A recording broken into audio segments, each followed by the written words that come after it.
Good afternoon, everyone. It looks like we've still got people coming into the waiting room, so we'll get started in just a minute.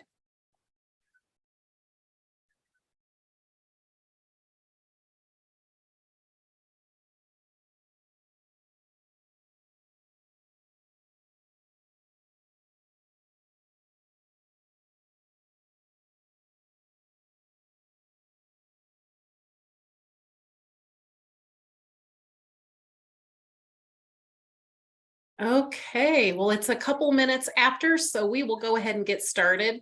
Welcome, everyone, to the UIC and UIS Business and Finance meeting. For those of you who don't know me, my name is Ginger Velazquez, and I'm the Executive Director for Business and Finance in the Office of Business Services. And sorry, I'm just looking at the waiting room real quick. Bernadette, have we admitted everyone? Yes, Ginger, everyone's admitted. I think someone is having an issue, but I think on their end. Okay, thanks. Thank you. So before we get started, just a quick reminder that this is the last meeting of the 2022-23 academic year. We will not meet over the summer, but we will resume our meetings in September.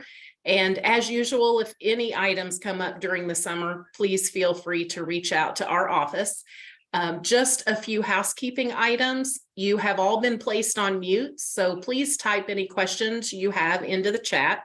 And keep in mind those chat questions go to everyone. We have a team that is reviewing the questions as they come in, and we will try to get them all answered. But if time constrains us, we will be sure to review any unanswered questions after the meeting ends and follow up on those as well. Also, we will again be recording our meeting and emailing each of you a link to the recording. So if you have additional questions that come up afterwards and you need to review a segment of the meeting, or if you need presenter contact information, you will have all of that as well. And finally, always feel free to reach out to me and my staff whenever you have questions or suggestions. Bernadette Rossmore and Stacy Balmas are here to serve you and assist in resolving your issues. And you will find our contact information on the last slide of the presentation, so you can reference it at any time. We have a very packed agenda to get through today, but we do have one brief announcement from Jason Bain regarding biennial inventory deadlines. So, Jason.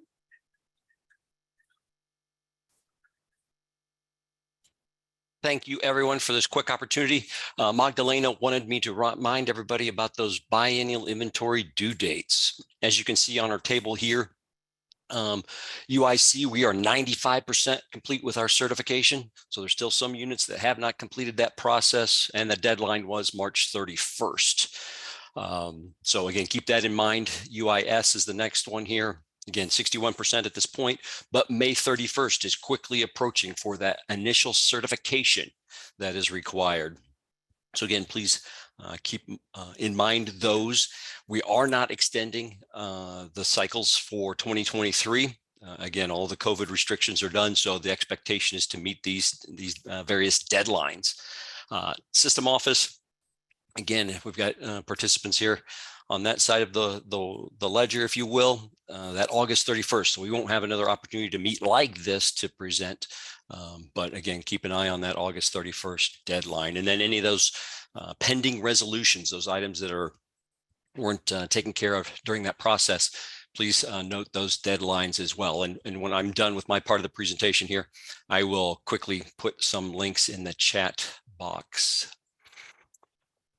We did have a snafu as far as, again, when we're replacing all of these property tags, we need to put those property state of Illinois stickers on all of our items, replacing those that had that control number or P tag. Here's a link with instructions. Again, this is the detail for using those and shopping for those in iBuy are listed here. And again, here's the hyperlink where those details can be found on our threshold change page. Just as a reminder, there is one more webinar yet this year for the biennial inventory process. Again, that happens June 14th. Again, the PowerPoint will be provided at the end, and our contact information for Magdalena and Juana. So thank you for the opportunity to share this quick reminder. Thanks, Jason. So our first presentation today will be updates from Aaron Carter, the Assistant Vice President in the Office of Procurement Services. Aaron, the floor is yours. Thanks, Ginger. My goal is to be quicker than Jason's quick update, so I'll keep it brief. I know this is the last time we're getting together, but you know, my units certainly understand that business doesn't stop. So please reach out to any of us anytime. We're always available to answer questions or provide some support. If there's any questions for me today, feel free to send them in chat or email me separately, and hope the group has a wonderful summer. So thank you, Ginger. Thanks, Aaron. So up next, we are going to hear from Ann Larimore from UAFR with tips to prepare for the fiscal year 23 year end. So Ann, take it away. Thank you, Ginger. Yep. Let me start my screen.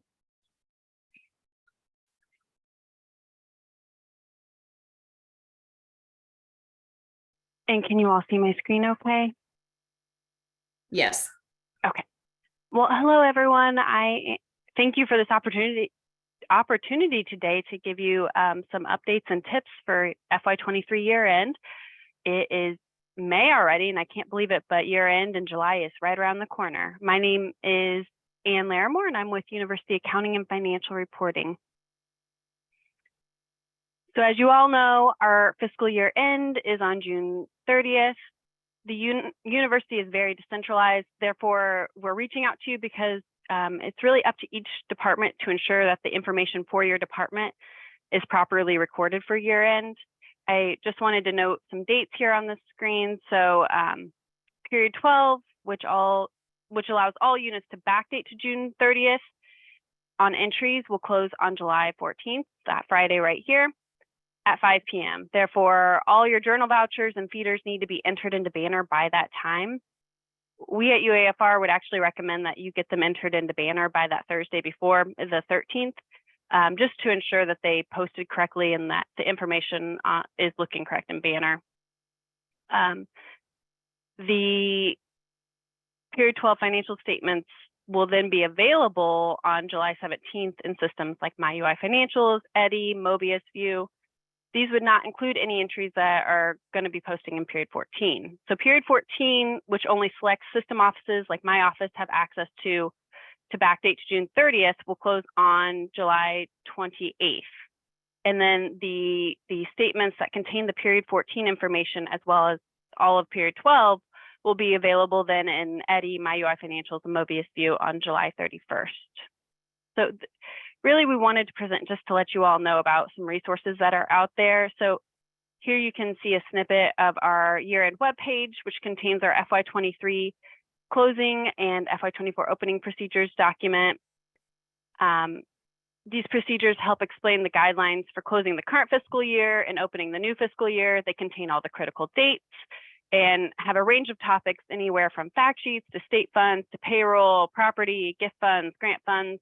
I highly recommend you read through this document and note any of important dates that apply to your department on your calendar, just as reminders as year end comes.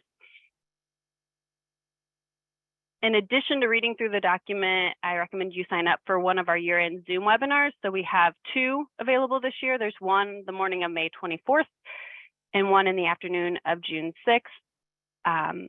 If you click on the register button up here, it'll take you to the webinar training webpage where you can sign up. Or if you're on the webinar training, our training webpage, excuse me, you should be able to click on the year-end closing and opening procedures highlighted here, and it'll take you to the correct course.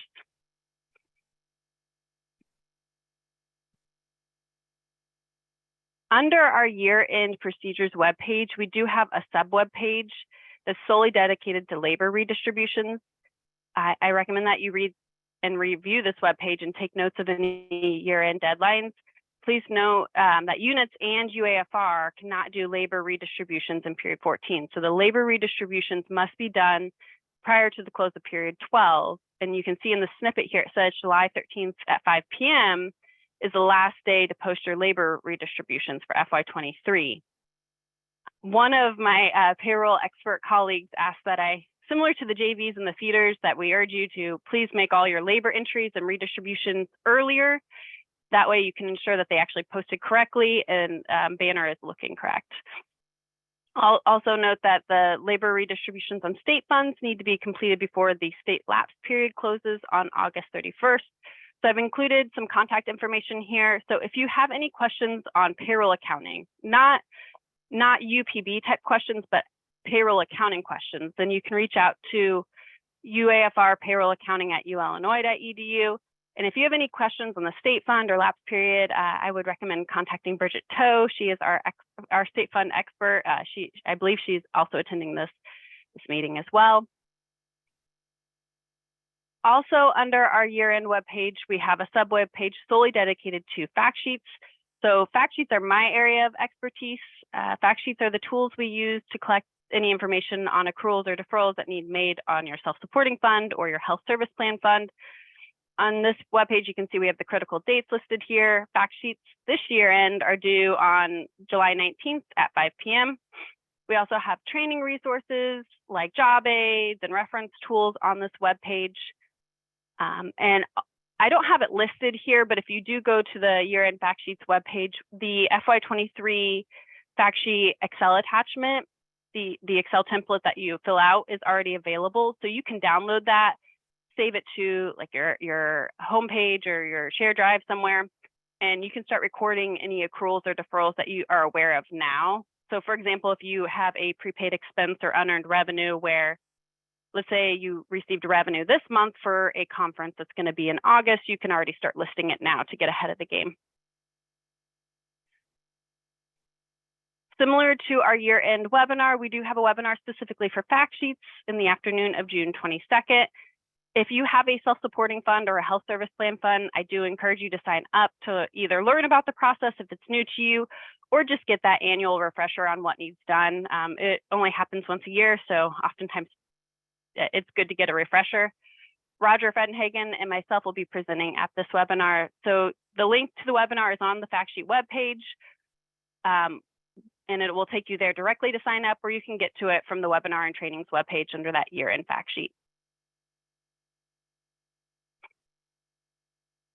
So keep an eye out for any relevant UAFR weekly tips that are sent out. These are usually sent out on Wednesdays. So you can see below, this is one that was sent out last month in April, just stating that those FY23 closing and FY24 opening procedures are now available on our website. These weekly tips can be, they're on our news center on our Office of Business and Financial Services homepage. If you're not already getting them, I encourage you to sign up for them. And then the next few slides are just some general tips to keep in mind when preparing for year end. So for the first bullet point here, just be very careful when making your JVs or feeders during July. So Banner will automatically default to today's date when making an entry. So if you want to backdate to the prior fiscal year during period 12, then you'll need to overwrite that transaction date to be the June date.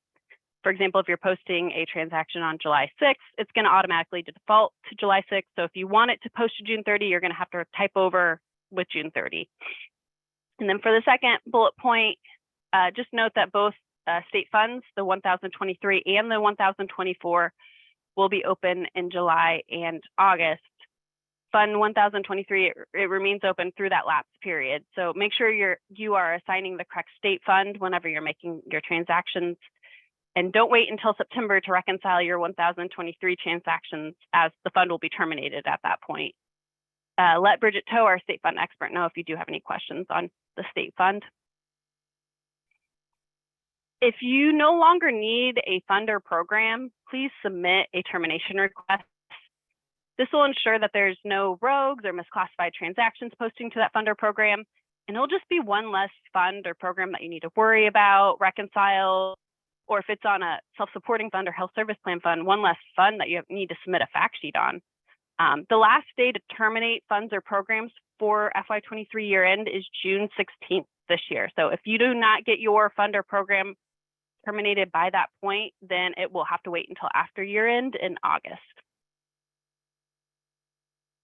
And then this second bullet point here, make sure that any fund transfers are handled via the appropriate channels. So for example, ensure that the donor intent on gift and endowment income funds transfers are appropriate, and note that there are approval queues. So there's like the gift transfer approval queue, high dollar approval queue, self-supporting fund approval queues, and your JV will hit that approval queue, and it needs to be approved in order for the JV to actually post a banner.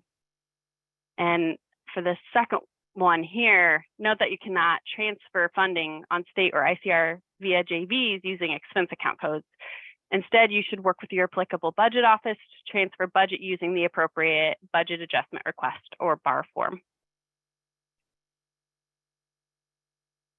And then finally, always feel free to reach out to us here at UAFR. Feel free to call, IM, or email us with any questions. July is our busy season, and we're typically available sometimes before hours, after hours, and even on the weekends. So you can see our who to ask here for a listing of people to call based off a functional area. Thank you. Are there any questions right now? No questions in the chat, Ann. Thank you, Brian. Thanks, Anne. So we will now hear an update regarding internal controls. So please welcome Arnold Henning and Jackie Gillick from UIS, Dana Lebreau from UIC, and Brent Rasmus, Philippe Prisvish, and Derek Briles from our system office. All right, I'll start things off. Hello, everyone. My name is Brent Rasmus, and thank you, Ginger, for the introduction. We can go to the next slide. And yeah, I guess we're okay. Yep, we'll stop there. So we're here today to provide an update on the effort to improve the university's internal controls related to the acquisition and tracking of equipment. And so for an agenda, we'll provide some background on this effort, discuss plans for a new policy, explain a more efficient exception request process, and talk about cleanup of existing highest risk role combinations. Next slide. So for background, to really quickly remind everybody what this effort is related to, there's been a few situations of employee fraud over the years related to theft of equipment. And one of the main contributing issues was that employees had too much system access over the entire process to acquire equipment. So they had the ability to submit the requisition. Some also performed the receiving function, and were also responsible for biennial and had FabWeb responsibilities. So having this combination of system access gave them too much control over the entire process. Fast forward to where we are now, and new logic was added to the security application, which will prevent the provisioning of new system access unless there's an approved exception request, which includes identification of other mitigating controls which effectively lower the risk of having the system access combinations for procurement and tracking equipment. Next slide, please, and I'll turn it over to Dana. Hi, everyone. So as Brent mentioned, current policy does not address these conflicting role combinations. So the budget offices and system office came together and crafted a new policy that's going to address this specific issue. Sorry. We've identified the problematic roles within the policy, and it also limits the ability to hold these roles.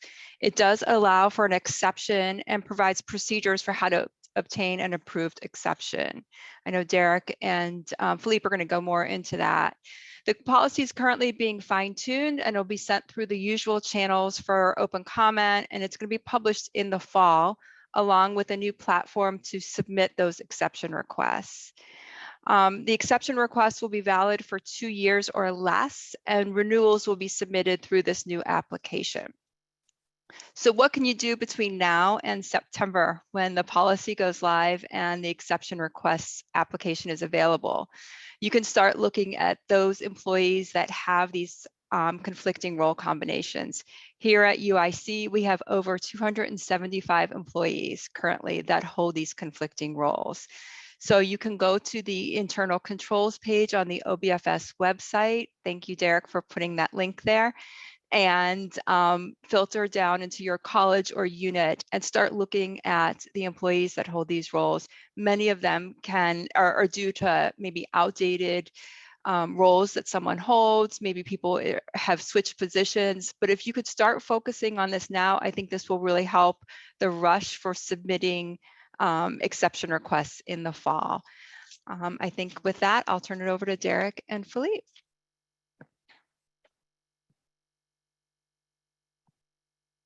So like Dana mentioned, we will be releasing a new application to manage this process.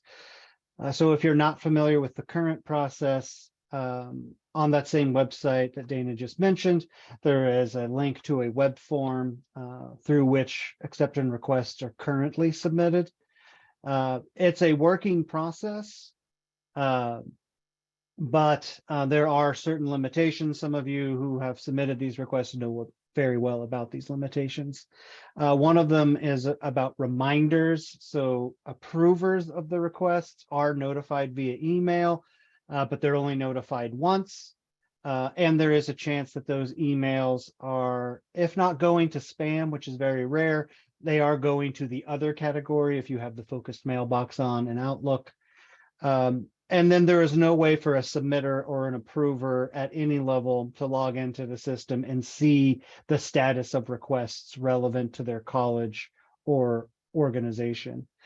So what we are going to do is fix all of that by developing a brand new app. We are working with AITS right now to develop the requirements. And this app will be rolled out the same time that the new policy is, because we're not going to expect you to take any additional action until that new application is available. That provides a much better experience. So keep an eye out for communications about that. You'll likely see things before September when we resume the BMG meetings, but of course we will return around that time to demo the app and as well as show you the new policy. It'll happen sometime in the fall, but we're not giving you a specific date yet because we don't want to make a promise that we can't keep. But we do know it's going to hit during the fall semester, so before the end of the calendar year. And Philippe will give you a little bit more information about what those dates mean for you. But before I hand it to Philippe, I do want to give Jackie Gillick and Arnold a chance to comment on what this might mean at the Springfield University. All right, well, thanks, Derek. This is Arnold. First, I want to go back and just reiterate the concern that Brent expressed when he first started into this section. And that is, we are very concerned about the risk to the university, both financial risk and reputational risk. So it's going to be very important that everyone participate in order to allow this policy to be implemented successfully. And I know Jackie was trying to run down the other day the number of prohibitive role combinations that we have at UIS. And I would ask Jackie if you could share that with the group. Okay. Sure, I'll kind of piggyback on, Dana was talking about for Chicago with UIS. We have 34 users that have those conflicting role combinations. So again, those can start to look at those and try to work on that ahead of time. I think it will make life a little easier for everyone. All right, thank you. Mm-hmm.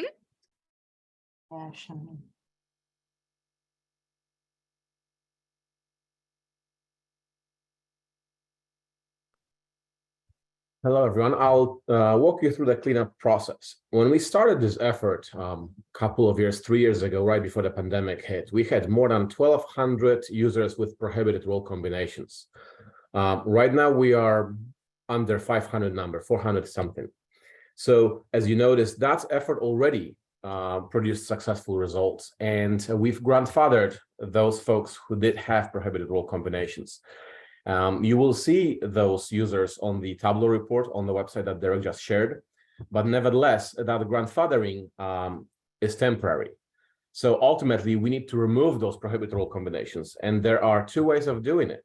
You can request an exception like Derek just walked you through. If you need these role combinations, if you need to have this access, there is a process that you'll be able to partake to keep those. If you do not need these role combinations, then you will need to ask to get these removed. So when we announce policy sometime this fall, we will also announce deadline for when these prohibited role combinations must be removed. And your action will be required. We understand this is a shared burden, so it won't be just one email, remove these roles or else. We will work with you. We'll provide consulting, we'll provide assistance, we'll help you navigate through that process so that you know what would be the best way to preserve your business process and have the minimum impact on that. Nevertheless, you will have to act to get these prohibited role combinations removed if you have them or if folks in your units have them. If action is not taken by the deadline, then we will work with AITS and your finance managers to get these removed automatically. So please let us know if you have any questions. Again, we understand this is not an easy process, but we will work with you. We'll provide the assistance you need in order to make it as smooth as possible. So that said, we would like to open ourselves to any questions you may have.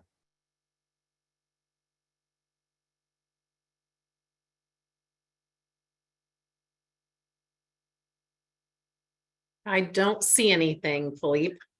Well, Ginger, looks like this presentation was very explanatory to folks then. Yes.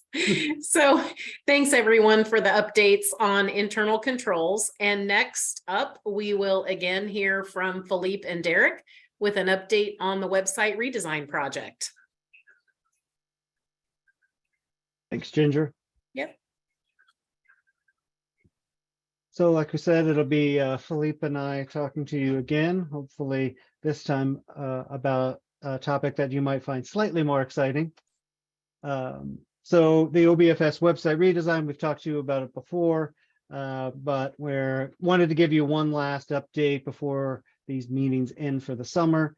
So we're going to cover several things. One, how we're intaking information from stakeholders, so those folks who own content on the website, as well as customers, folks like you who use that website every day. We're going to show you the progress that we've made on the navigation redesign and how that will look on the new website. And then we'll walk through the next steps that we are just now kicking off, what we're going to do to update the content and some hopefully exciting new features that we're going to be rolling out pretty soon. I'll let Philippe talk to you about what we're doing with our stakeholders and customers. Thanks, Derek. Yes, your voice matters. This is an important slide because as we have been mentioning to you, this website is a shared resource. It's for all of us and all of our business manager colleagues at the 3 universities. So this is not something that we developed based on the latest industry standards in vacuum, but we actually listened to you and applied your feedback to these industry standards. We want to make sure that the website reflects your needs and your processes so that the transactions and everything that you're doing are accommodated into this website and makes it as helpful as possible. We've created stakeholder and customer advisory group meetings. Many of you are part of customer advisory group meetings. These will continue through the summer. I understand BMG meetings pause until September, but our CAG meetings will continue. So feel free to participate in those as we continue validating your feedback. And again, everything we are doing on the business and finance website reflects what our community needs. It's to provide a comprehensive tool for the entire community to successfully and efficiently process transactions. So it has to be based on your needs, not on organizational structure. So as we keep listening to your feedback, we validate it, we second validate it and triple validate it. And then we quadruple validate it in a test environment, which I will talk at the end of the presentation. So your feedback has been taken into account, but it will continue as we work with you in our customer advisory group meetings and validation periods. There's always time to change things that you think no longer would work. So please engage with us anytime, any step of the way, if you think that there are corrections that we can make to this process. And so speaking of those corrections, I can show you some of the progress that we've been making recently on the navigation redesign. So here is the map of what we're planning. This is up to date, I think, actually, as of this week, and some meetings that we held earlier this week. So in the main navigation of the new website, it's going to be topic-based instead of unit-based like it is on the current site. A lot of things you have to know what unit sort of owns that business process in order to find the content. So we're changing that to a topic-based navigation. And these are the 6 topics that you will find within that main navigation. There's accounting and budgeting. So that's content owned by UAFR, the budget offices, system government costing, as well as internal audit and sponsored projects. Once you get below that top level navigation, these things are still under active development. So some of this terminology and labels may change before we actually implement it. But this should give you a fairly accurate idea of what it will look like and a very accurate idea of where we are with this right now. The same with buying and contracts. So this is replacing the purchases section of the current website, and it will also contain some information that are on other locations on the website. So it's that basically that whole procure to pay process we want in a single location. And one of the things that we've been working with the purchasing offices on, folks like Aaron Rosenthal, who are with us on this call today, is outlining that much more explicitly than it exists today. So co-locating that information in one spot and then providing that outline of the process and making that easy for you all to access and to find. As well as perhaps maybe some new content that you'll see around contracts as well. So this would be any of the purchasing activities as well as any payment activities that go to vendors will be in this section here. Another new section will be paying people. This is primarily university payroll and benefits as well as university payables content. So here we're talking about paying vendors, right? Here we're talking about paying individuals, actual people. So all of UPB's content will be here. Again, these are probably fairly accurate as of right now, but there are likely to be some changes to that. You'll find reimbursement information here, cash advances, payments to students will also exist here, as well as payments to non-employees and paying foreign nationals. So really any content related to paying a specific individual you will find under here, as well as benefits information. Much like we have today, we are continuing a travel specific section. It'll be similar to what you find in the business travel section today, but a little expanded. There'll be some additional content that isn't available in that section today. We know that this is one of the most used sections of the website, and we want to make sure that that remains very easy to find for people, and hopefully even easier than it is today. Jason was talking to you about some equipment management stuff earlier at the beginning of this meeting with the biennial inventory deadlines. This is a section that's probably changing less than other sections on the current website. The equipment management section exists today. We're going to maintain that, but we will do a little reorganization within that section, again, just to improve the navigation. And then we'll have an accepting payments. We haven't necessarily landed on that terminology yet, but that's essentially going to be the accounts receivable information. So general accounts receivable, that GAR info, cash handling, merchant card services, that's the sort of content you'll find there. And so if you would like to see what that could potentially look like on the new site, this is a mock-up of what we're thinking. You can see the terminology isn't up to date, it's just holding places. But this is sort of the approach that we're thinking of taking. So this is what the new homepage would look like on that site. You can see what like an internal page would look like here. And then we're also launching a whole new application section on the new website. And these are all, again, just mock-ups. These are what could be, not what will be, but we do want to give you some idea of what that will look like. So probably not a huge change, right? Hopefully this is not prohibitive right? You're going to be able to come onto this day one and find what you're looking for without any sort of training or coaching, but much cleaned up and hopefully more modern than what we have today. So that being said, I am going to hand this back to, well, actually, before I hand it back to Philippe, I will talk about this content review. For you all, less important, there are some folks on here that we are actively working with on this. But now that we have that navigation lined out in that chart that I showed you, our next step is to do a deep dive into the content. We need, on a lot of instances, that content is not going to change. That's not really the point of this project. But we do need to restructure that content. We're going with the approach of progressive disclosure so that more content will be co-located on a smaller number of web pages than exist today. There's over 1,500 web pages on the current website. We want to drastically reduce that number so that content's on a single page, but the most basic content is presented first, and then we allow the user to progressively navigate into more specific content based on their knowledge, based on their need at the moment. So that will be our next steps, and we'll continue this process this month, well into the fall. But now I will hand it off to Philippe, who can talk to you about some exciting new features we're hoping to launch soon. Great. Thanks, Derek. Yes, excitement is a good word for this because the website will have a lot of new functionality that many of you are used to.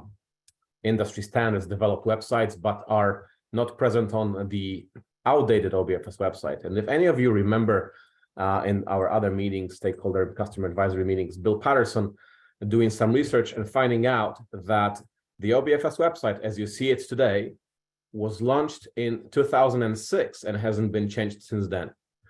That's a lot of years for a website. Websites get dynamically updated, and ours has not been updated for quite some time. So the features that we are going to talk about are industry standards today, but they are not present on OBFS website. Many of you complain about search functionality. Our current search functionality is powered by Google, but it's not very well refined, meaning we remove web pages that carry wrong or outdated data, like, for example, fiscal rates, but Google still indexes those. So when you use the search functionality on OBFS website, you still find archived pages, and some of you erroneously use this data in your transactions, which of course we then fix. But nevertheless, our effort is to eliminate all of the outdated, archived, and inaccurate web pages and content. So we have set up an experiment here, redefining this search functionality based on the current OBFS search engine. So, for example, if you type account code, like Derek just did, and you search for it on the entire website, you will see that it renders 782 results, and a lot of that is going to be out of date or irrelevant. But we've set up a little bit of a filter where we actually wanted Google to index certain areas of the web page that we know that this will be more relevant. So as you will see, this pops with equipment management and only 13 results that are very up to date. Cart services with 5 results, purchases with 7 results, and payments. So compare that against 782 results across the entire page. Now with these sections, you know that you will find content that is accurate. And we are just now getting started with this. So it's not styled very well, but it just shows you the difference in those search results. So as Derek was showing the areas and the navigation on the new business and finance website, we will be able to tag these sections so that you can actually limit your search just to the areas that you know you will find content.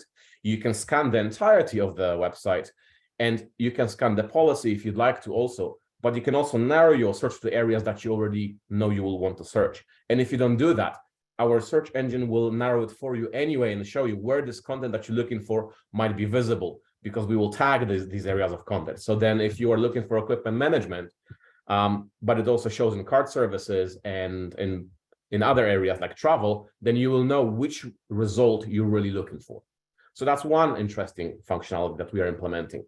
The other is business and finance news. Our current news center is a home-built application that looks like OBFS website, but is just built to look like it. It's not part of the website. It's an external application.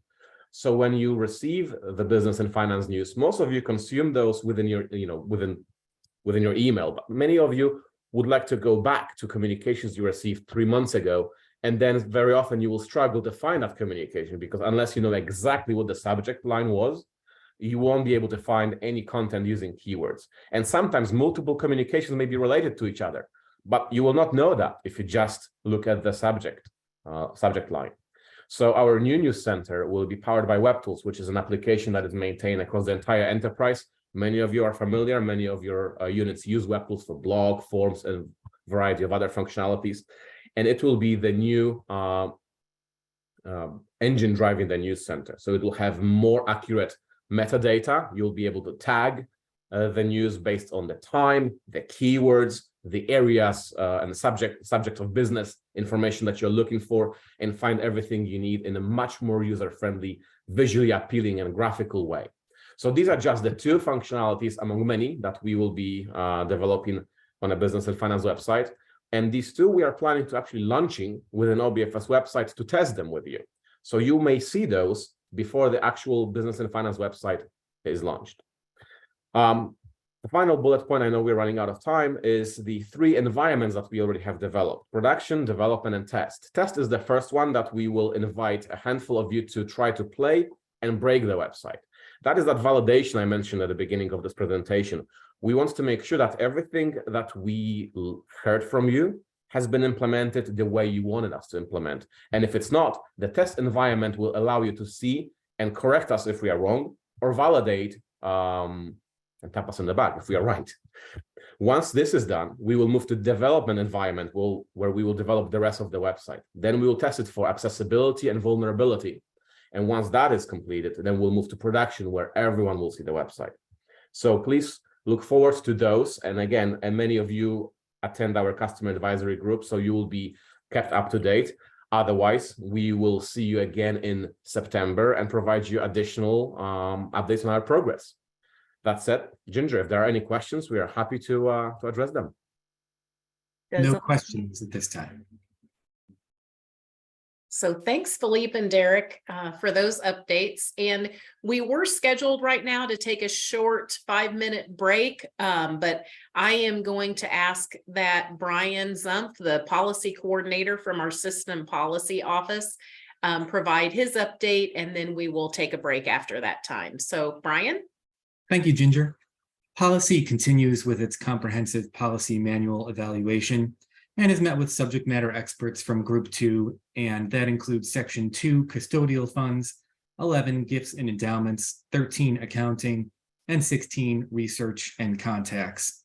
I wanted to mention that upcoming next week, the draft version of the updated headquarters and travel status policy will be made available on the Business and Finance Policy website for a 2-week review and open comment period.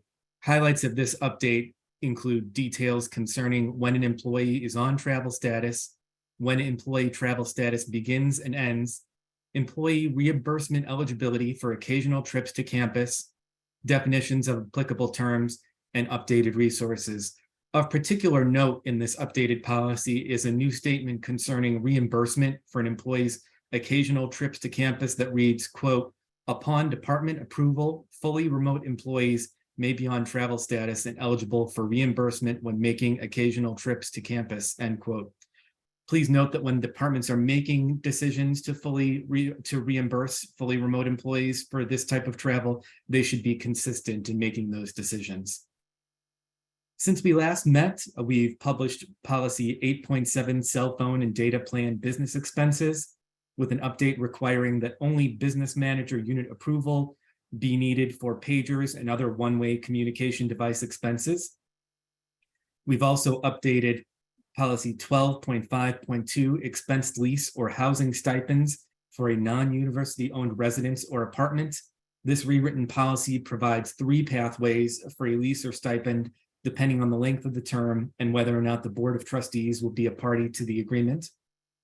And finally, policies 811.1, one-time moving payments to the employee, and 811.2, reimbursement for relocation expenses incurred, have been published with updates that more clearly define what should be stated in an employment offer letter or additional documentation concerning payment of moving costs.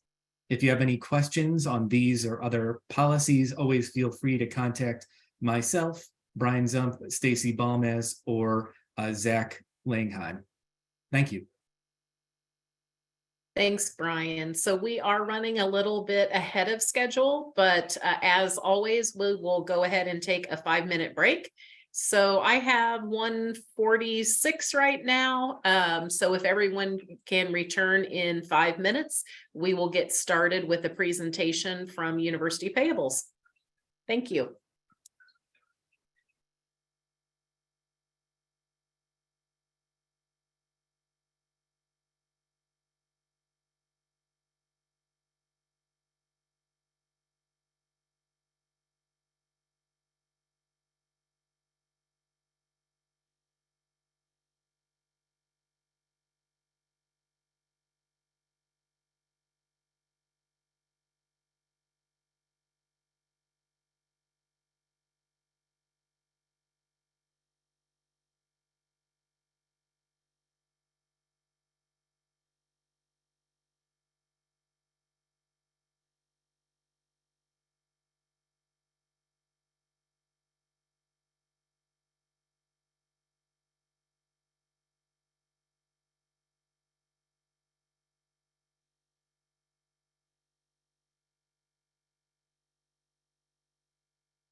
Okay, we are going to go ahead and get started.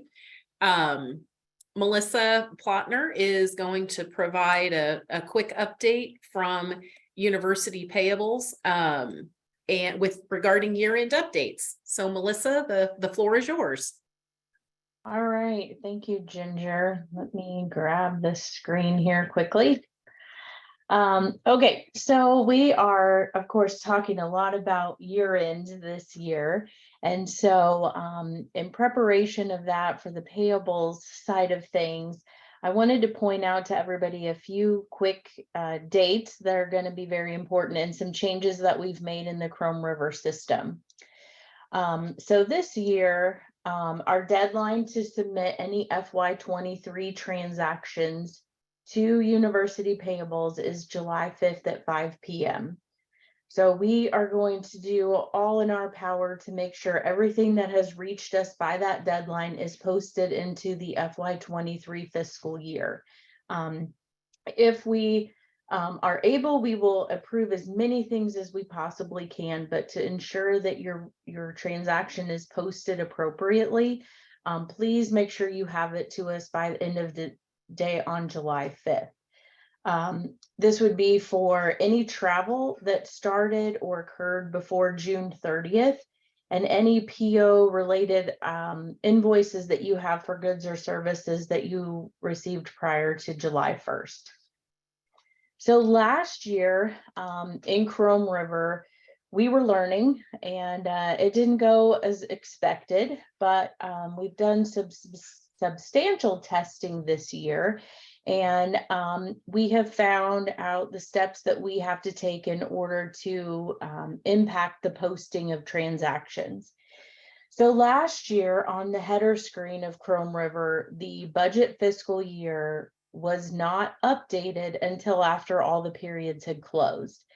This year, at the end of business on June 30th, the budget fiscal year default is going to be changed to FY24. So that's the field that's circled on the screen. This on July 1st, when you come in, this is what the screen is going to look like.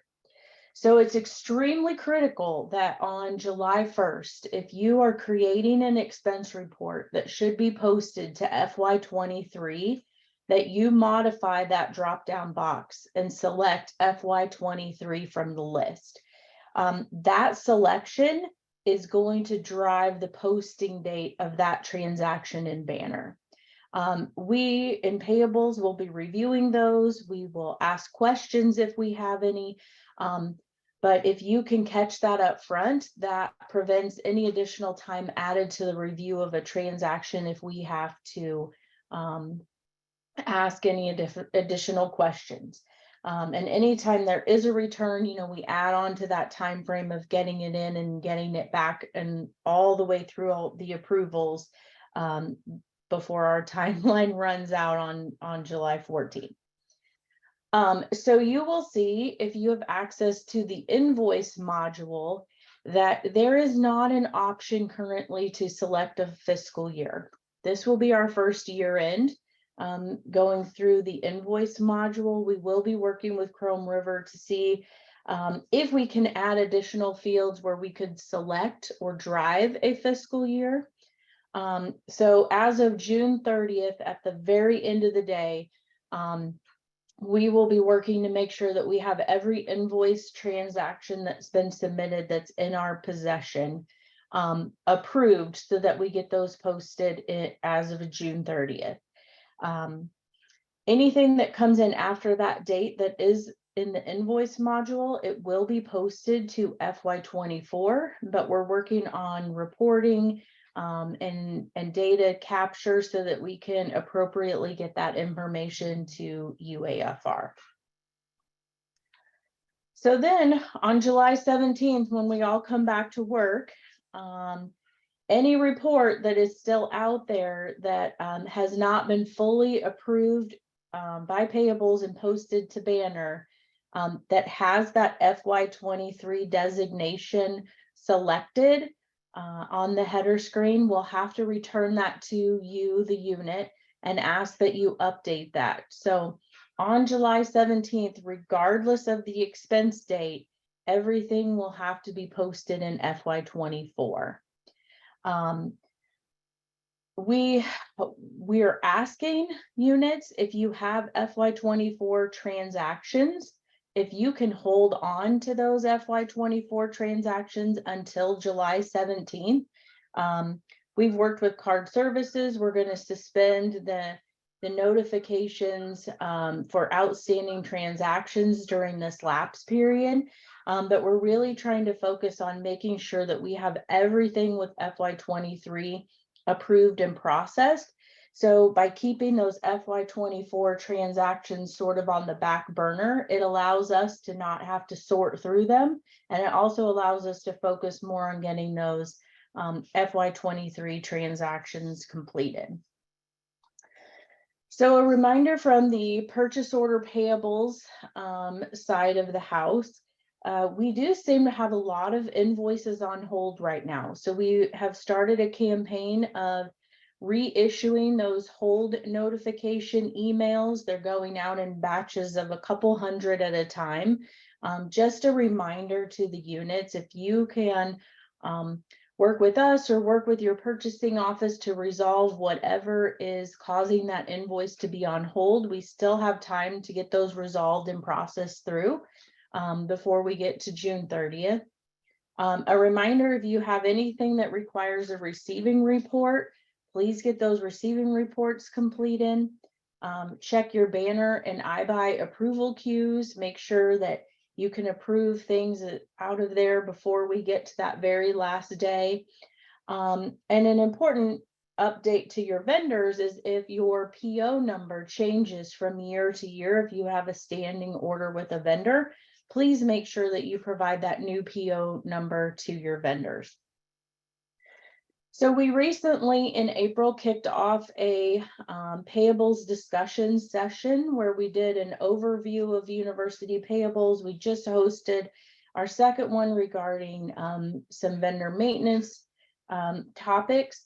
But the link on the screen is our page that will allow you to register for these sessions, sign up for an email distribution list, see what's coming up on discussion topics. So our topic in June is going to be completely focused around the year-end discussion and all payables related activities. So I encourage you to attend that training if you have any year-end payables specific questions. But regarding these payables discussion sessions, we're also looking for input from all of you. So from this page, you can submit a topic, something you want us to focus on. I know I've heard cash advance come up several times, but it also lets you submit a general question in advance. So this is a question that we would cover during the session. If you have a specific question related to a transaction, please don't wait. If it's something that we can help you with, please reach out to payables and we're happy to get that addressed before that next session rolls around. And so our last slide here is just our payables contact information, the multiple ways to get a hold of us. We still handle a lot of Chrome River requests through the service desk form. You can email or call our customer service. And if they're not able to address your question, then they will be happy to get you to somebody that is available and able to assist. So let me see if I can see the chat here. No unaddressed questions in the chat. Jim Martini answered it. Okay, perfect. Thank you, Jim. So I will turn this back over to Ginger, but thank you for your time. And again, if you have any questions, please feel free to reach out and payables will be happy to assist you with getting those answered. Thanks, Melissa. So next we will hear from the UIC and UIS purchasing and contract management offices, Deborah Matlock, Aaron Rosenthal, and Jill Menezes.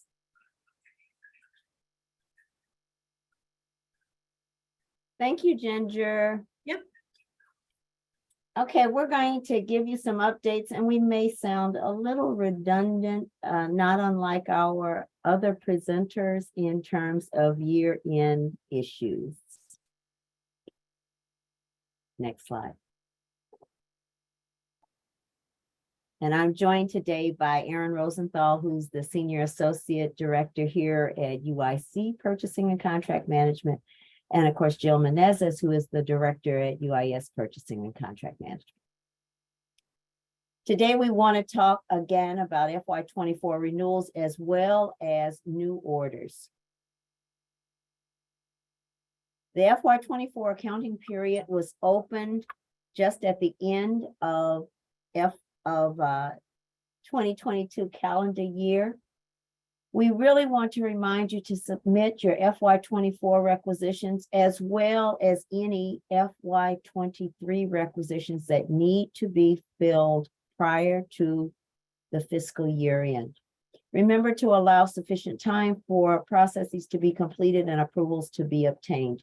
And for further information, you can see the link that we've provided, which was in fact an announcement that was issued at the beginning of the year regarding FY 2024 new orders and renewals, as well as information for closing FY 23 encumbrances.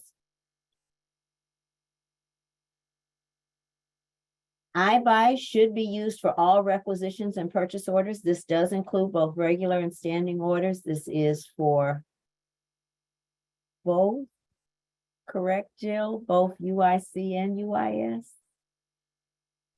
Yes, that's correct, Deborah. Okay, so we are no longer initiating nor processing any purchases in Banner. Okay, with two exceptions. And the two exceptions are for change orders for purchase orders that were issued prior to September 20th of 22. We must complete that transaction in Banner. And for change and replace orders, for which we still must use Banner. But other than that, we are not initiating nor reviewing or approving any requisitions in Banner, only in iBuy. So we do ask you to please comply. Standing orders should be initiated with the iBuy standing order form. Next slide.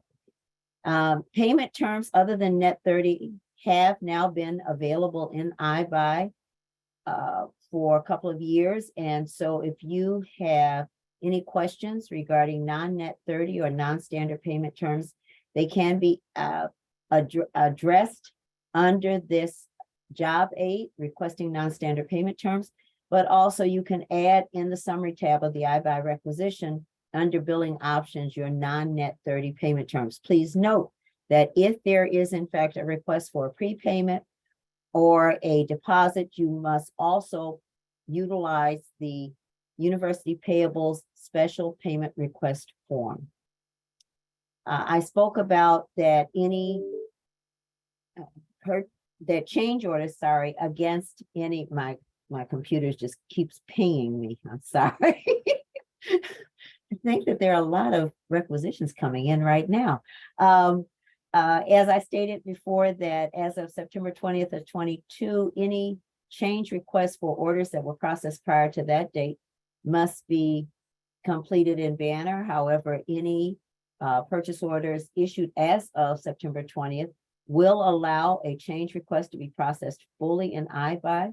We also, as of that date, eliminated the use of non-conforming terminology and invoices, and those are now treated as after the fact procurements and can be initiated and documented in the iBuy purchase requisition form. Okay, we'll come back to the questions. So please do not initiate any Banner requisitions for what was previously called non-conforming. And I do want to remind people, we cannot amend, extend, or renew an expired contract. So iBuy requisitions must be submitted timely. Please don't wait until the deadlines. For example, if you've got a purchase order that is in place or a standing order that is going to expire as of June 30th, Don't wait until June 29th to submit the requisitions. Please submit those requisitions as soon as possible so that we can in fact review and approve those requisitions and get those purchase orders issued promptly. We are currently experiencing a very high volume of transactions. We are running between 150 and 200 requisitions coming inbound to UIC per day. We are also currently getting caught up with a number of requisitions that had not processed due to some problems at Jagger. They had upgraded their system and they were experiencing a number of issues that did in fact have a trickle-down effect for the university. And so as we continue to get caught up on that backlog, we want to try and stay current. We want to get all of your requisitions and purchase orders issued in a timely manner.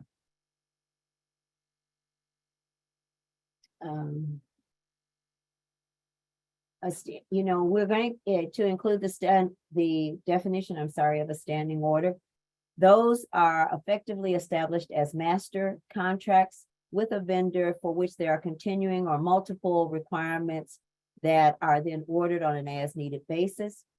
Standing orders are more appropriate than regular orders if you know that you will be doing this kind of business with a vendor. However, you always have the option of merely issuing regular orders to the vendor up to the amount of the procurement authority with that vendor. Do recognize that we should not be processing multiple orders for a vendor in excess of $100,000 without having other procurement authorities, such as the result of a competitive award or a sole source or an emergency or an exempt procurement. Okay, but the amount of the standing order should be your total estimated spend for all items that are expected to be ordered within a fiscal year.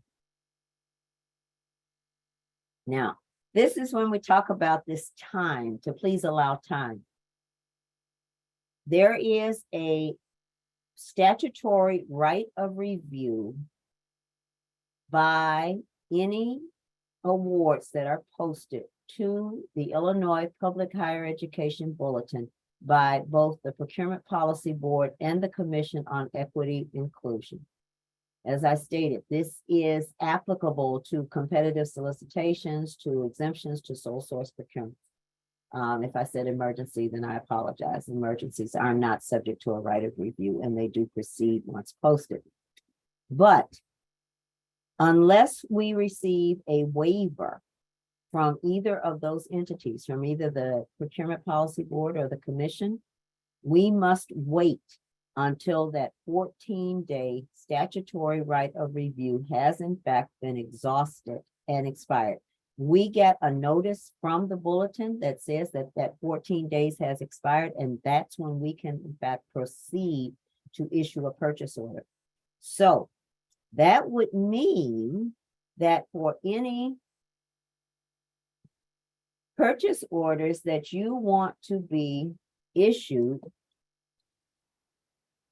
prior to June 30th,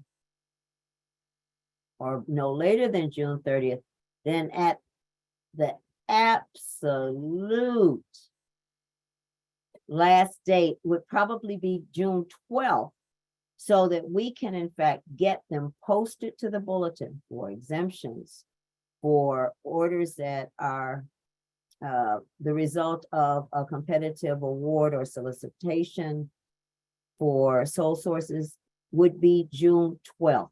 That would allow us to get them posted, to give the PPB and the commission their 14-day right of review, and then for us to receive the notices that that right of review has expired and allow us to get everything through the system, hopefully before June 30th.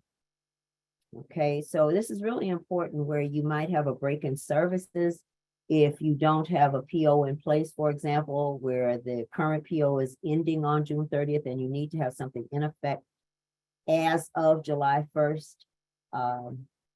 And we're not really planning on working on the weekend, and June 30th is a Friday. So we ask you to please be sensitive to that and to get all those requisitions in as soon as you can, but certainly anything that is being posted, if it's a small purchase under $100,000, this is not applicable. The right of review does not apply to small purchases, but anything else that has to be posted, then June 19th, please, I'm sorry, June 12th, please, please, please. I don't know if Jill, if you wanted to add anything about that. No, I agree with you on that one too, Deborah. Okay, and Jill has a much smaller office, and so we really don't want to overwhelm the UIS office. Although we're feeling the crunch here at UIC as well. Do we want to talk about? Oh, okay, no. Go on, Aaron. Just as Ann Larimore talked about, the default in Banner is the current date for the transaction date. And so it was really important for Banner postings to include the 7/1/23 date for FY24 transactions. The same thing applies in iBuy, except it is the accounting date. So in iBuy, the system will also default to the current date unless you include in the accounting date field a date of July 1st, 2023 or later for FY24 orders. We have been trying for anything that is $250,000 or above. I have tried to flag and make sure that we incorporate that accounting date. If you as users did not include a 7/1/23 accounting date in your requisitions, where it's obvious that the order is in fact going to be for FY24. So please be mindful of this. It is important because otherwise they will be treated as FY23 orders, which means against your FY23 budgets and encumbrances. They could also be fulfilled by vendors this fiscal year when the intention is really for them to be FY24 orders. As always, please utilize diverse vendors to satisfy your requirements, including in meeting the requirement for multiple quotes. I'm going to let Aaron talk and then I'm going to add some things.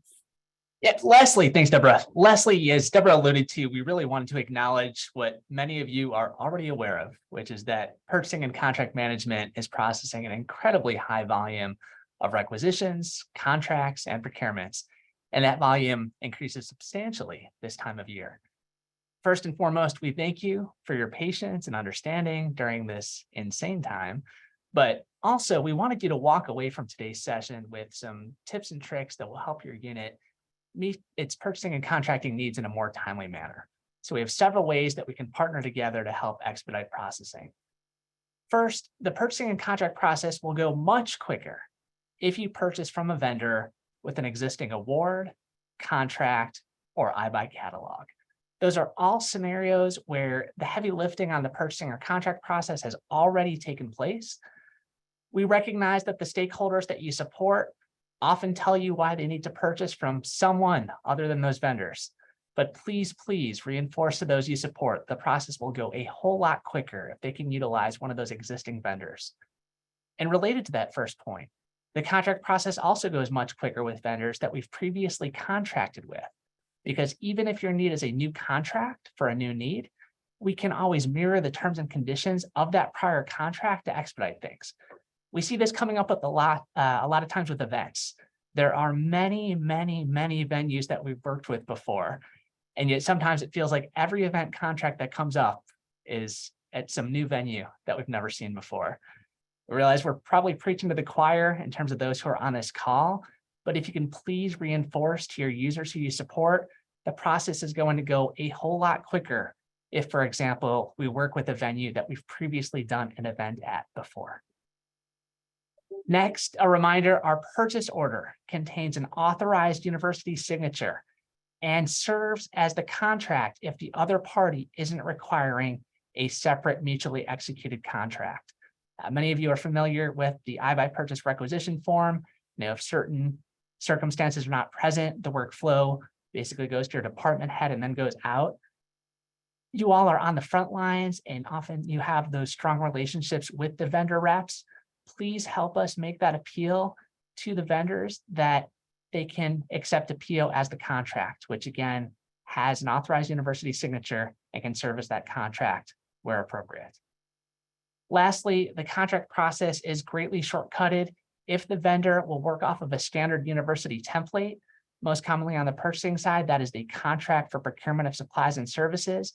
Ties to that earlier point that I was making, vendor that we've worked with before, especially a vendor that's willing to work off of our standard university template, we're going to be able to turn that around much, much quicker.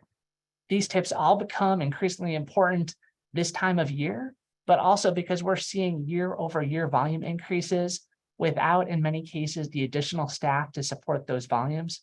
And so we appreciate the support. Consider this our plea to please partner with us to tackle these volume challenges using some of these other tools beyond just additional staffing.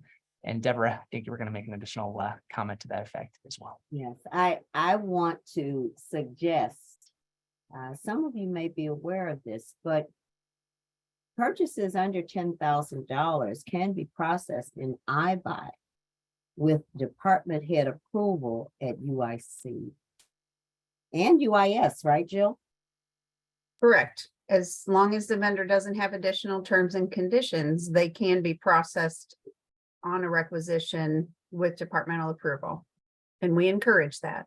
Yes, so Jill and I both want to encourage you as our customers to encourage your vendors to, as Aaron said, to accept our PO as a contract or to accept our template if they must have an executed contract.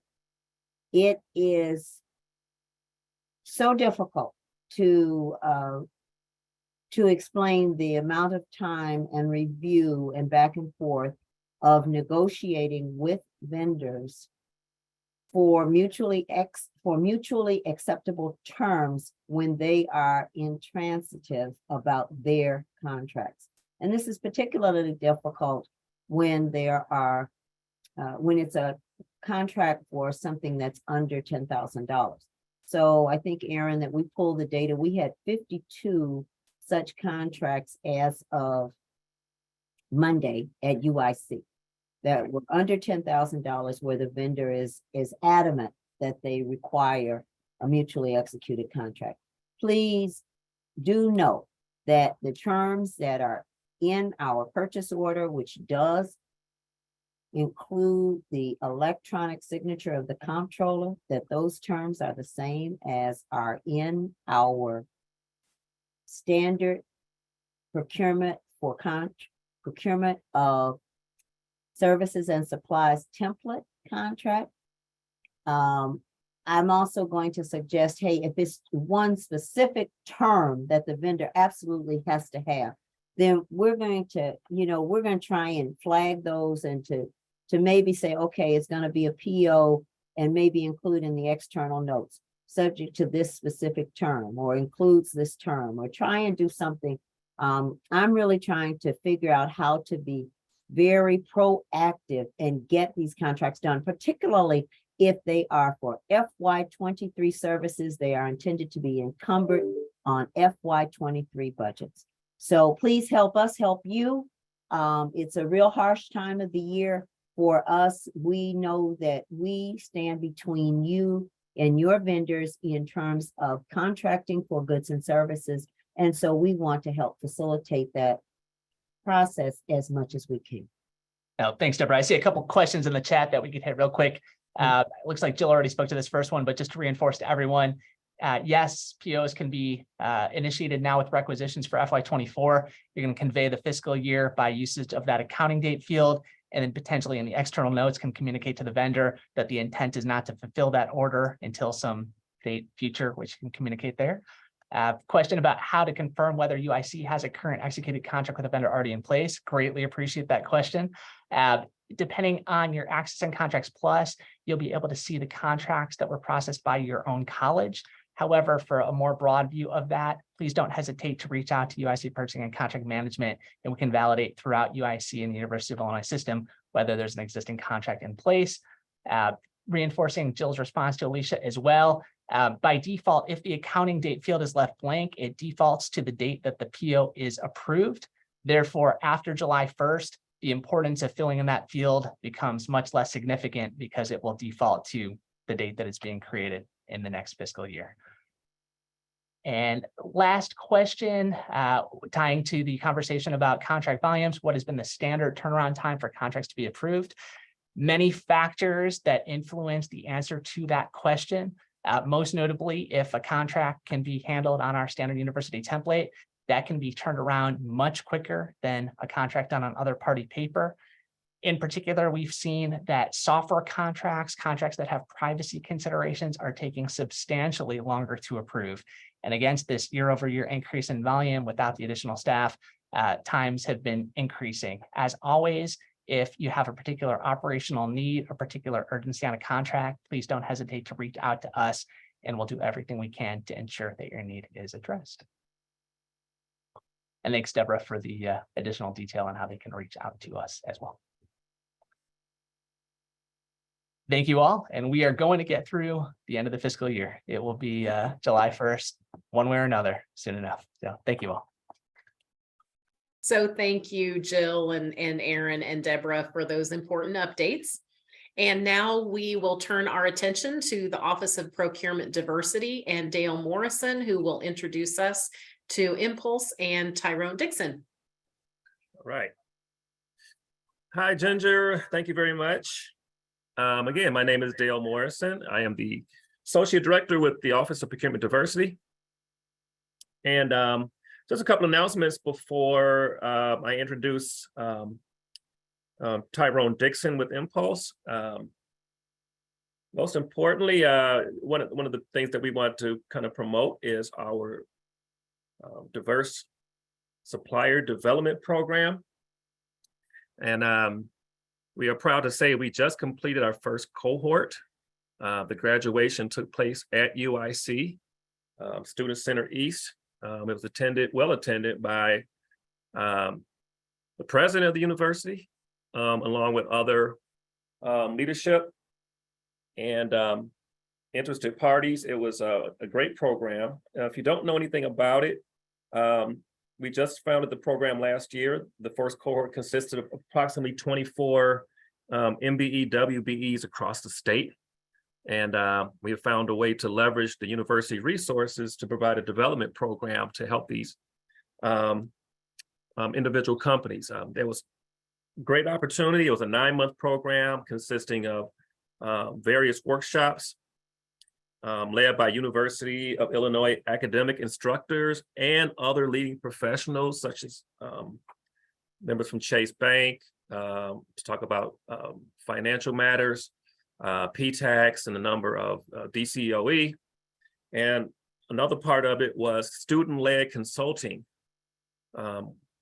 opportunities. So we had our MBE students from Geese and here at UIC, College of Business, work with the businesses and address at least one issue or problem with the company. So that was a very fulfilling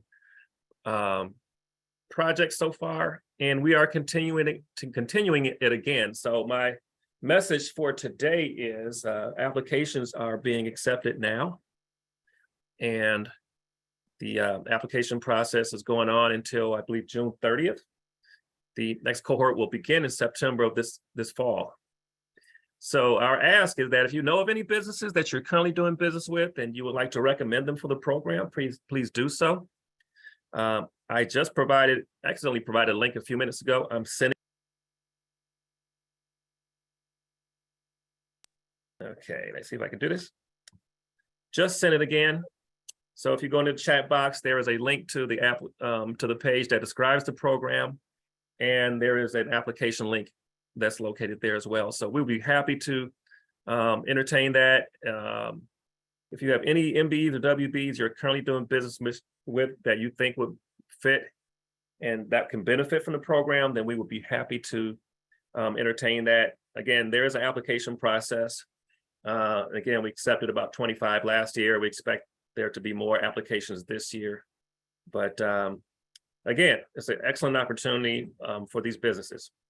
Now, with that said, I'm going to turn it over to Tyrone Dixon. And he is the CEO and president of Impulse. It's an IT consulting group, and he can tell you much more about the services that he has to offer to the university. And I think there's a slide deck that we're going to show at this point. Thanks, Dale, for the introduction. I also want to thank Charla and Aaron for the invitation to speak to, UIC and UIS. We look forward to working with each and every one of you. You'll have my contact information. So if there's ever any challenges, issues, concerns, you're doing a great job. We'd love to hear you. We'd like to hear from you. I'd like to start by, just introducing Impulse. We've been in existence since 2005 with our corporate office in Houston, Texas. We've opened an office in Chicago with anticipation of working with the UIC system. Our goal is to, make our clients successful by just, supporting, IT projects with products and human resources, consultants, and solutions, whether it's packaged or we develop one for you, or we actually go out and investigate a solution for you, bring it back, demonstrate it to you, and then you get to make the decision on what works well for you based upon the functionality that you're looking for. I think the university's goal is to increase BEP spending. We're a BEP certified company now. We've been here in the state of Illinois for a couple of years now, looking to increase our depth and relationships with the UIC family. And again, we approach our business by understanding what our clients' needs are, what makes good business sense. We brand our services. We continually brand our services by developing those relationships within your departments, introducing our resources to you, and then hopefully you guys can become clients of ours, focused on where you're headed, not only just today but down the road. Next slide. Our target market in the public sector is state universities, state agencies, and municipalities. Today, of course, we're focused on the UIC system. Our current clients, as you see listed here, we're all over the United States because we're headquartered in Texas. We deal with the top 60 or top 6 university systems that include about 60 that we currently work with, that we distribute some type of hardware or software or provide IT services to them. Next slide. Our IT, well, let me back up. We have our office in Chicago. We have the office in Houston. We've been established since 2005. We're certified as a BEP partner. We're also an MBE with the National Minority Supplier Diversity Council. Our professional services, our consultants, and we don't actually hire graduates from college. Our clients are looking for resources that have the experience, 5+ years of experience, to either lead a team of consultants or be a part of a team of consultants. And so we provide application development, project management. We'll go out and investigate technology, come in and demonstrate it, and you get to select the solution. Hopefully there's some implementation on the back end that we'll be a part of. We've been involved with cloud solutions. Some believe in, having that data outside of their environment, some don't. ERP, enterprise resource planning. We have cybersecurity and assessment planning. So those are our areas of IT professional services. Next slide. We provide IT enterprise management services. So we have a team, we have the capabilities of procuring equipment. Today, we're the BEP and diverse partner with CDWG, one of the largest distributors in the country. We've had a relationship with those guys for the last 5 years. That's what's actually grown our business over the last 5 years. We started with 4 universities. Today, we have over 60. But IT procurement or equipment procurement, hardware, we have a plethora of commodities to provide each and every department. We developed help desks. We provide remote and on-site support, network management, software asset management, print services. We have relationships with the Canons and the Xerox and all of the major OEMs out there. We have teamed and partnered where we purchased a fleet of multifunctional printers and implemented it across the campuses. And we have students actually that we've set up to support and become frontline support service technicians to support the campuses. And then we also have a team of cybersecurity professionals that we can bring on board and manage those services if need be. Next slide. This is just a listing of the IT hardware and software that we've provided through our relationship with CDWG, and many of these are the listing of what we're currently using with a lot of the universities that we currently support. I'm sure you'll be very, very familiar, and if there are some that are attractive to you, we'd love to turn that software license into BEP spend. So again, if there's an opportunity, we'd love to become a part of your team, leveraging these applications. Next slide. Here's my contact information. Again, I'm president and CEO of Impulse Healthcare and Technology. Today, we wanted to introduce our technical division. We cut our teeth on IT consulting, but we've expanded that to, again, IT professional services, to distribution of hardware and software. And, we'd love to see how we could increase BEP spend with the University of Illinois. We've worked with a lot of the major consulting groups, the Hurons, the Accentures, the Deloitte and Touche. We've had that experience. There isn't a project I don't think we've ever not been involved in. We understand how technology changes, so we haven't painted ourselves in any one particular technology. So give us an opportunity to demonstrate what our capabilities are. We have other business partners that we could bring to the table and partner with. But again, our goal is to see how we can increase that BEP spend in each and every one of those departments that you guys have. Okay. Next slide is, I think, just to answer any questions that you guys may have as it relates to what we provide. And I don't see anything in the chat. Okay. So thank you, Tyrone and Dale. Well, thank you. I appreciate it. Yes, thank you all as well. So although our next presentation does pertain to UIC, we have reached out to Megan Stiles, who is part of the UIS Sustainability Committee, and offered her a place on a future agenda as well. So if our Springfield colleagues would like to sign off, that is fine. But of course, you are welcome to stay on the call for the next presentation. And we will now hear from Liz Beausarge on the Sustainable Purchasing Guide. Hi there, everyone. Thank you so much for letting me present at this meeting. I am so honored to be in front of you all and to give you your final note for your last meeting of the academic year. Hopefully this is a feel-good presentation, and hopefully it's generally enough that applies to both UIC and UIS. I'm here to talk about sustainability. As I was introduced, my name is Liz Bosarge. My pronouns are she, her. I am the Zero Waste Program Director for UIC's Office of Planning, Sustainability, and Project Management.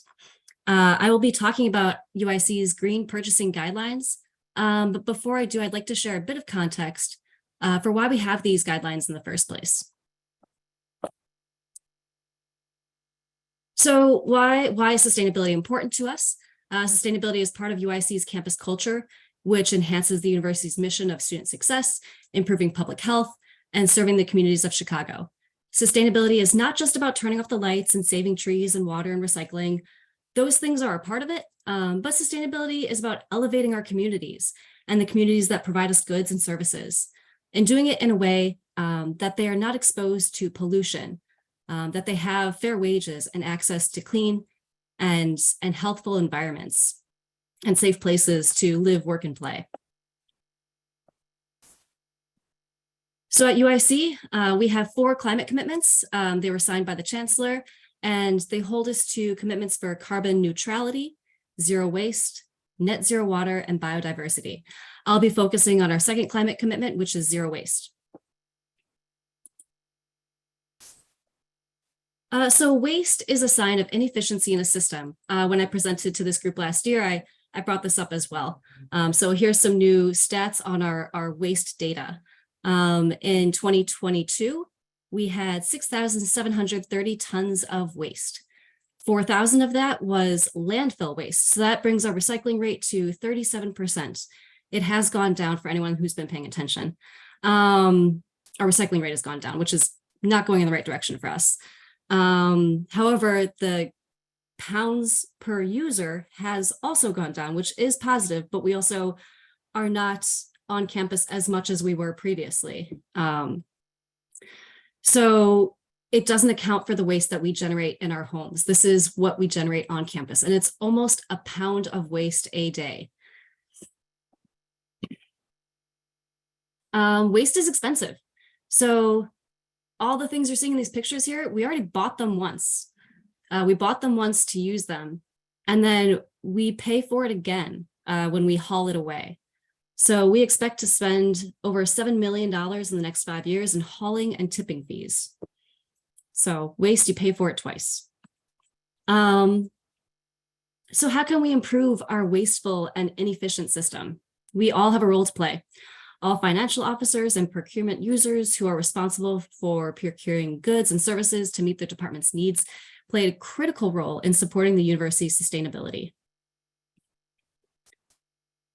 Everything that is purchased by campus departments leaves a footprint or has the potential to create waste. That footprint comes from materials that it's made from, the manufacturing process, and the people who are paid to manufacture and transport it. We can reduce our emissions and material waste by purchasing items made of natural and recycled materials, using items that use green energy or source from green energy, companies that support fair wages, strong communities, and fair worker treatment. What we buy says something about who we are, what our values are. And by this, I mean our stuff is connected to our identity. In the previous presentation with Dale and Tyrone, they talked about supporting diverse vendors because we value diversity here. There's a lot of overlap in diversity and sustainable vendors, and we can uplift multiple identities and priorities and values in our purchasing. So what is the Green Purchasing Guide? It provides a reference for people who make UIC purchasing decisions so they can contribute to a more sustainable future. It gives information on high impact purchasing categories. And I will share, this slide deck will be available as well as a PDF of our guide after this presentation for your reference. So why does all of this matter? It makes a positive impact on the environment and local communities. We can leverage UIC's purchasing power to influence markets. It can save us money by purchasing durable goods. It helps us reduce waste, which again saves money, and also can improve our reputation. When an organization sources goods and services responsibly, it reduces the potential for reputational risk. Students email our office all the time asking why we use so much single-use plastic on campus. Especially they see it in a lot of the events and in the dining, and they ask us, what can we do about it? So part of the reason I'm here in front of this group is to deliver that message. Students are paying attention and they're asking for us to challenge ourselves to do better. So you're hopefully all familiar with the 3 R's: reduce, reuse, recycle. The most impactful action we can take to solve our waste crisis is to reduce the amount of waste that we are generating. If you have an overflowing bathtub, you're not going to solve that problem with a spoon. You have to first slow down and turn off that tap. So the first strategy is reducing. So before you make a purchase, I challenge you to think about it. Is this purchase necessary? Or are we just buying it because it's convenient, but we're only going to use it once? What are the long-term consequences of a short-term convenience? Also think about, will this item fulfill a vital purpose? Is it replacing something that's broken? Can that broken thing be repaired? And then once you've bought that new thing, is it going to last a long time? Is it durable? Is it reusable?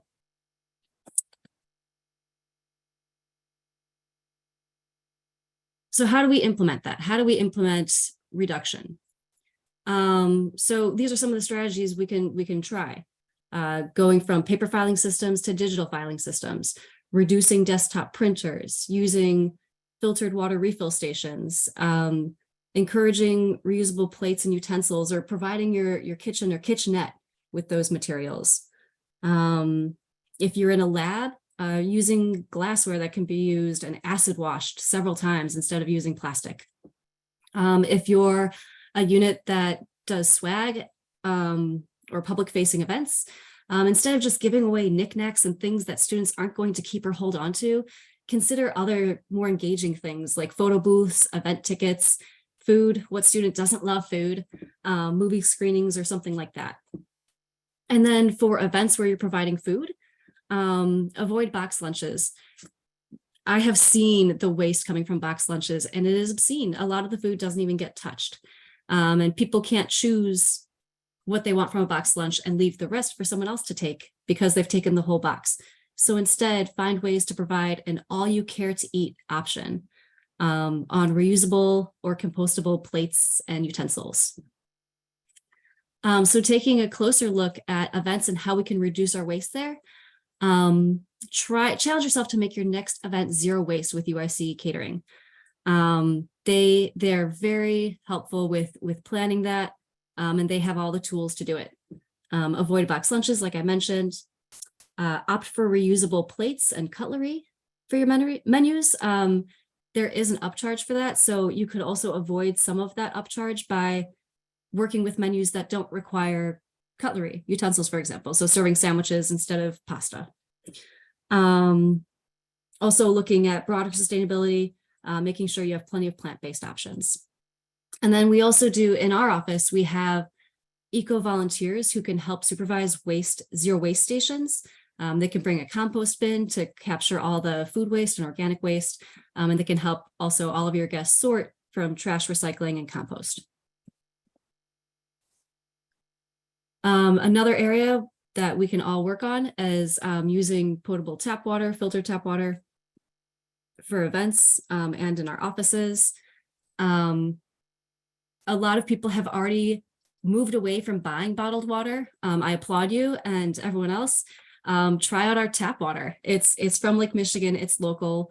Last year I talked about how our bottled water comes from drought areas of California.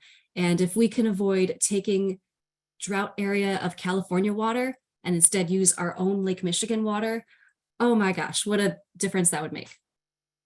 So at your next event, instead of offering bottled water, see if you can get a water dispenser. They're attractive, they're clean, they're even lovely to look at. And then for your offices and departments, consider, if you don't already have a filtered water refill station, consider either applying for sustainability fee funding or see if your department would be interested in installing one of those. Desktop printers, another object of ire to the IT department. UIC's fleet of desktop printers, actually for printers total is over 1,500. And we have 370 unique models of printers with an operating cost of about $1 million. It's expensive, it's not well maintained, and the quality of these printers is not great for desktop printers. They don't have a long lifespan, and they create a lot of e-waste at the end. So we all know the 3 R's, and we already talked about reduce. Now we're going to talk about reuse. So thinking about reuse, here are some considerations to think about before you buy something new. Think about if you can find something that you can reuse, repair, or repurpose to meet the need. At UIC, we do have a few places where you can find items that are either surplus or gently used. The first is the warehouse. That is on Laughlin, I believe. I don't have an email address, but there is the phone number right there. The contact there is Mario, and you can request items. Other options are the Great Stuff Exchange free store and our lab share if you're from a lab. The Great Stuff Exchange free store has office supplies. You can see some of the items in the picture there. It's a lot of hanging file folders, binders, writing utensils, a lot of little office knickknacks and doodads. So here's some of the ways to kind of deploy that reuse option. Looking a little bit more at what the warehouse has: desks, tables, chairs, file cabinets, monitors, desktop computers, TVs, and projectors. We talked about what GSX Restore has. The lab share has lab glassware, a lot of glassware, pipette tips, microscopes, and a lot of other laboratory equipment. If you don't want to, make a trip out to warehouse, Restore, lab share, check your neighbors, get to know your neighbors if you don't know them already. Pop in and see if they have what you need. And also offer that favor in return. So the last one we're going to talk about is recycling. People love to recycle. It feels good, and it's something we can all do. But recycling still consumes a lot of resources to transport that material, to demanufacture it, and to make it into something new. So if reducing and reusing are not options for the items you need to purchase, recycling is still better than landfilling. So some things to consider when you're making that purchase is, will that item that you need to purchase, will it make waste? And how is it going to be disposed of? Will it have to go to the landfill? Or could you recycle it? Or could you compost it? If it's made of recyclable materials, such as metal or glass, or semi-recyclable materials, such as paper or plastic numbers 1 through 5. And the reason I have those kind of differently labeled, metal and glass can be recycled an infinite number of times. Recycling those materials doesn't change their quality.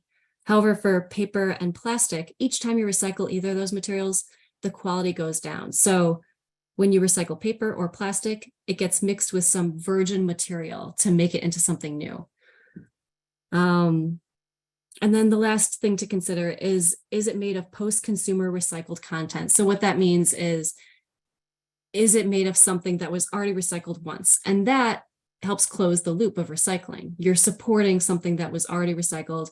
You're supporting the recycling industry, and you're showing your market demand for saying, yes, recycling means something to me, and I want recycling to be viable. For necessary purchases, also consider their life cycle. Are the raw materials sustainably sourced using fair trade practices? Consider energy and waste generated from its production. How much packaging does it require? Is it an individually wrapped item in plastic wrap, in packing peanuts, in a box within a box? That's not very sustainable. How far does it travel for each part of its production? Is it manufactured in, the other side of the world? It travels here for putting it together, travels somewhere else for labeling, and then somewhere else for final sale. And then how far does it get to arrive here? And then how long can you use that item for? Can it be repaired? Can broken parts be replaced? And then looking at the next question, how much energy will it consume when you have it? So this is especially for your electronic, high consumer electronic products, such as like ultra low freezers in labs use a ton of energy. Newer models use far less. Once you have the item, how much maintenance will it require? And then at the end of its useful life, how can you dispose of it? Can you recycle it? Or does it have to go in the landfill? And Liz, just a quick note that we only have a few minutes left. Perfect. I don't need much more time. Thank you so much. Yep. So looking at necessary purchases, here are some kind of credentials you can look at for various areas. Excuse me, I'm losing my voice. For cleaning, look for Green Seal, UL Green Guard, Safer Choice. For electronics, looking at Energy Star products, ePeat, for paper and office supplies, Forest Stewardship Council, and then also for paper, trying to support recycling by choosing at least minimum 30% post-consumer recycled content, but there is a lot of higher post-consumer recycled content paper available out there. For furniture, please first consider reuse, check out the surplus warehouse, look for items that are made of recycled content, look for low VOC emitting products, and consider its durability and how it will be disposed of at the end of its life. For paper, I'm going to skip this now. So to conclude, for our green purchasing guide, these are my three kind of takeaways I want you to think about. One is avoiding unnecessary purchases. And I know that that kind of goes against what a lot of you have been listening to for the last 2 hours. We're talking about purchasing a lot. And here I am saying, try not to purchase so much. It will help reduce emissions. It'll help reduce pollution and the costs from the resource extraction, the manufacture, transportation, and final disposal. Consider reusing, repurposing, repairing items that already exist. That helps keep these items out of the landfill, and it delays the need to purchase new items and supplies. Consider using the surplus warehouse, the Great Stuff Exchange Free Store, and LabShare. And then my last takeaway is check for certifications. There is a lot of greenwashing out there. So the ones that the certifications I shared are legitimate. Look for those. If they don't have some sort of certification, perhaps dig deeper or maybe find a different manufacturer. And that's it. It's not about perfection. It's about progress. Believe it or not, individual behavior does add up. It all matters. So there's the contact for me, recycling@uic.edu. And then for UIS, you can contact Megan Stiles. Okay. Thank you, Liz. Thank you for that information. And I don't think we have any more questions in the chat. So as always, at the end of this presentation, here is the contact information for our office. For Bill and I, as well as Stacy and Bernadette. Again, if anything comes up over the summer months and you need assistance with anything, please don't hesitate to reach out to us. And this concludes our meeting. So again, we will see everyone in September. Have a great summer and a great rest of your day. Thank you.